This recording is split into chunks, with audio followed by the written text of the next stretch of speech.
Hey everybody, it's Travis Weller. Thanks again for joining me for the 2-Minute Clinic.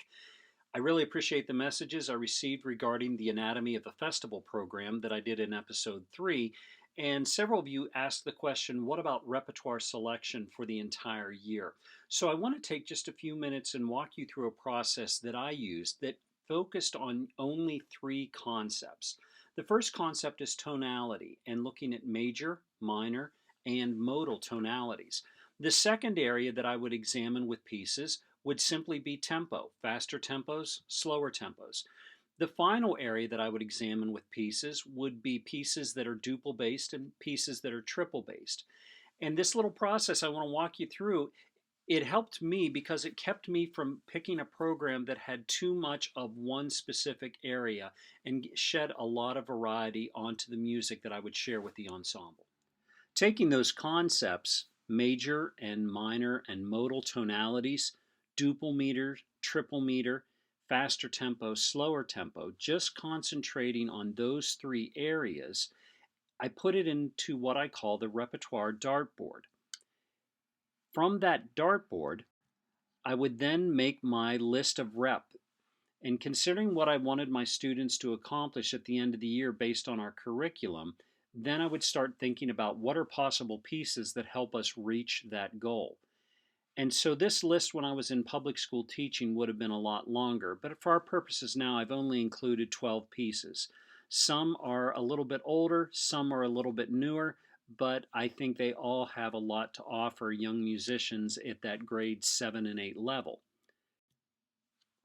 From here I would take the dartboard and thinking about Softly Speaks the Night by Carol Chambers, well, it's slower, it's in major, so number 1 falls there. Thinking about the Forge of Vulcan, which is modal both on the faster outer sections and the slower inner section, I'll put that number down twice, knowing that I'm basically hitting 2 different areas with 1 piece.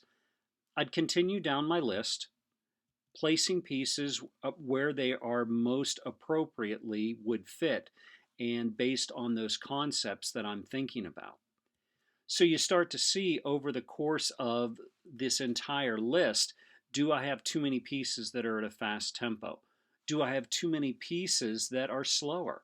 Well, how am I addressing minor tonalities in triple meter? So it really allows me to hone in on what's going to be the best path for us to take in terms of rep, just based on these basic concepts. I hope you found that process valuable. At the end of the day, we want to create an experience for our students with the repertoire we select that's going to nourish them musically, artistically, pedagogically, and socially. There are so many great choices out there from which to pull, and I know that can be a little bit overwhelming.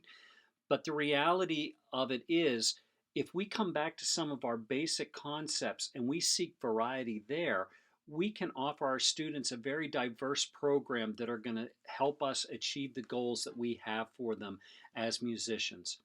I'm eager to hear what you use and what are the ideas and concepts that you come back to in repertoire selection. Let me know in the comments section below. Thanks again for joining me, and I will see you again next time.